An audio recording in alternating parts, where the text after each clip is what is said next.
Siasat licik kembali berusaha diatur oleh Israel dan Amerika Serikat di tanah Palestina. Kedua sekutu ini nampaknya gak rela melihat negara para nabi disinari kedamaian. Alhasil Israel langsung meminta bantuan Amerika Serikat. Sayangnya negeri Paman Sam diprediksi bakal sibuk membereskan banyak musibah di tanahnya sendiri. Cetak Gol coba merangkum rencana licik Israel memohon bantuan Amerika Serikat sebagai berikut.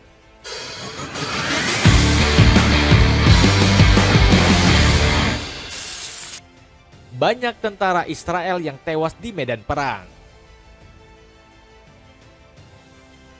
Invasi besar-besaran Israel ke Palestina mengalami kegagalan besar-besaran. Pasalnya, negara Zionis ini malah dihadapkan dengan kerugian finansial.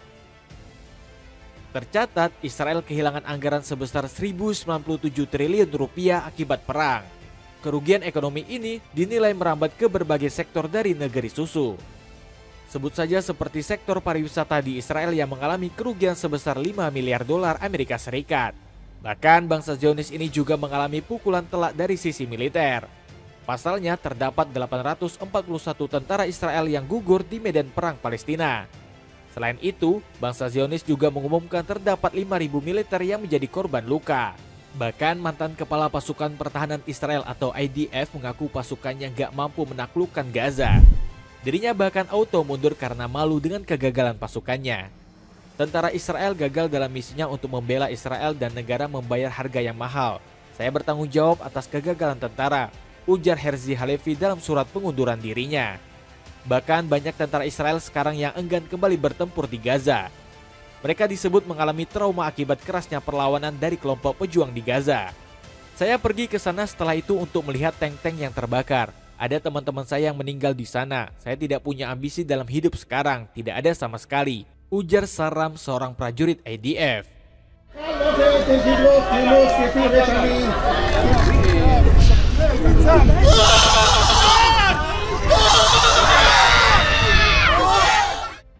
Mengadu ke Amerika Serikat yang masih ditimpa bencana.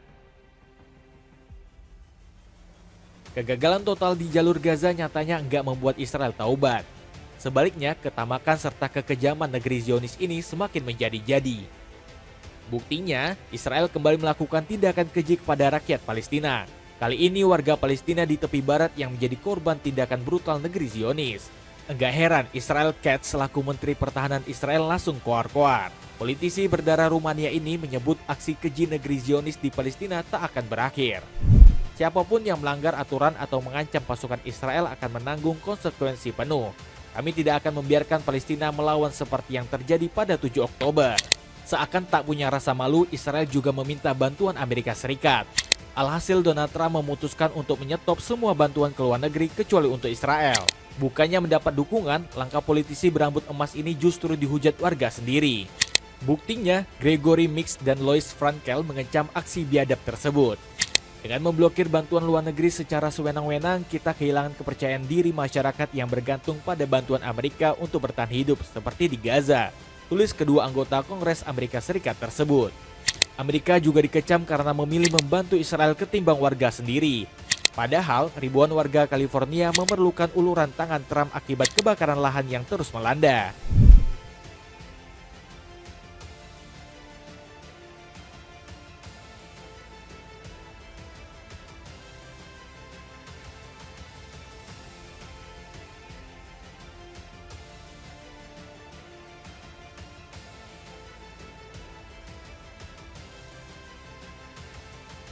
Dapatkan 5 renceng kopi kapal api spesial dengan harga murah yaitu 53 ribuan aja. Cek linknya sebagai berikut.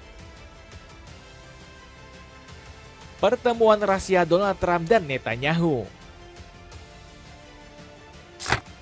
Sikap licik Benjamin Netanyahu seolah memperjelas bahwa Israel gak berniat menghentikan genosida Gaza. Dia tetap melanjutkan upaya meski sudah ada kesepakatan gencatan senjata. Sang Perdana Menteri diketahui baru saja bertemu dengan Donald Trump. Netanyahu diundang langsung oleh Trump untuk memperkuat hubungan di antara kedua negara.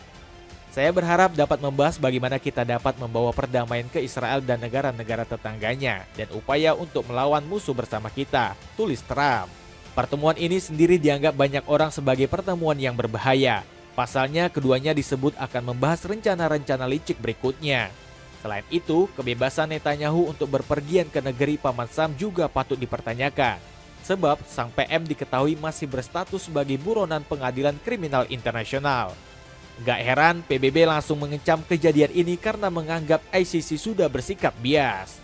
Sungguh mengejutkan melihat sebuah negara yang menganggap dirinya sebagai pembela supremasi hukum mencoba menghalangi tindakan pengadilan independen untuk menggagalkan akuntabilitas, ujar para ahli di PBB. Rencana licik duduki wilayah Palestina sepenuhnya. Pertemuan rahasia antara Donald Trump dan Benjamin Netanyahu bikin dunia keringat dingin. Publik mencurigai keduanya sedang mencari cara untuk melenyapkan Palestina di peta dunia. Terlebih Trump sempat melontarkan wacana memindahkan warga Gaza.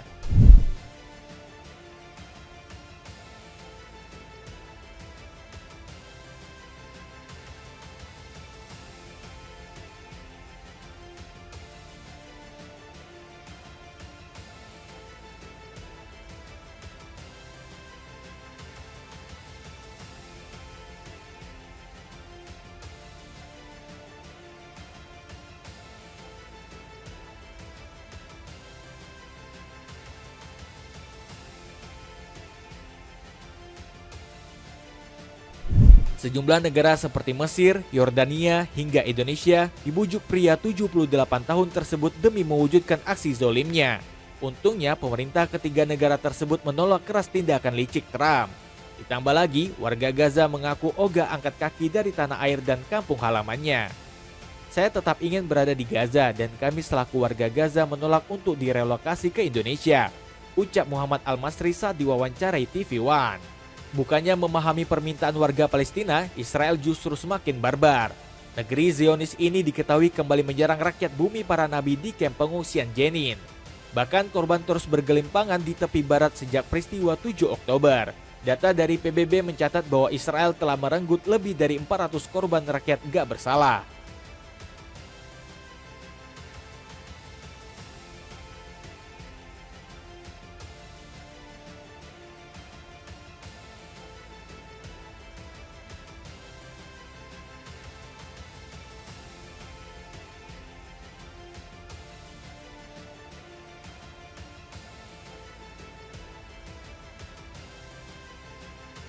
Gak heran PBB mengutuk tindakan semena-mena yang dilakukan negeri Zionis. Induk organisasi negara-negara sedunia ini mendesak rezim Netanyahu segera menghentikan aksi barbarnya di Palestina. Membuat banyak negara mengecam. Aksi zolim yang dilakukan rezim Benjamin Netanyahu membuatnya dikutuk berbagai negara. Sebut saja Turki yang akan terus menyuarakan keadaan di jalur Gaza. Bahkan Presiden Recep Tayyip Erdogan mengancam mengerahkan pasukannya ke Israel. Pasalnya, Erdogan ingin membantu Palestina dalam menghentikan kekejian negeri Zionis tersebut. Sama seperti kita memasuki Nagorno, Karabakh, dan Libya, kita dapat melakukan hal yang sama terhadap mereka, tegas Erdogan. Kecaman juga datang dari musuh bebuyutan Amerika yakni Iran. Negeri para mullah ini telah berkali-kali mengutuk tindakan zolim Israel kepada rakyat Palestina hingga sekarang. Iran juga menuntut negeri Paman Sam untuk bertanggung jawab atas penderitaan Palestina. Alasannya karena Amerika terbukti menyuplai persenjataan yang mendukung penjajahan Israel di Palestina. Gak heran Arab Saudi langsung menyebut Israel melakukan genosida. Pasalnya Pangeran Turki Al-Faisal terang-terangan mengecam negeri Zionis. Israel saat ini menurut kelompok hak asasi manusia internasional bukan hanya negara kolonial apartheid tetapi juga negara yang melakukan genosida, kata Pangeran Turki. Dirinya juga meminta Trump untuk enggak berpihak kepada Israel. Ex-dubes Arab Saudi untuk Amerika ini mendesak seluruh dunia segera mengadili petinggi Israel ke Mahkamah Internasional. Sudah saatnya bagi dunia untuk mengambil langkah-langkah yang diperlukan untuk membawa mereka yang didakwa oleh Mahkamah Pidana Internasional ke pengadilan. T-shirt hitam polos dari Aero Street kini bisa kamu dapatkan berbagai ukuran dengan harga miring. Check out sebelum promonya berakhir. Itulah ulasan tentang rencana Israel yang meminta bantuan Amerika setelah babak belur di medan perang. Bagaimana pendapatmu? Apakah Israel berhasil mendapatkan bantuan dari negeri Paman Sam? Atau negeri Zionis justru diadili oleh komunitas internasional? Coba tulis pendapatmu di kolom komentar di bawah ini.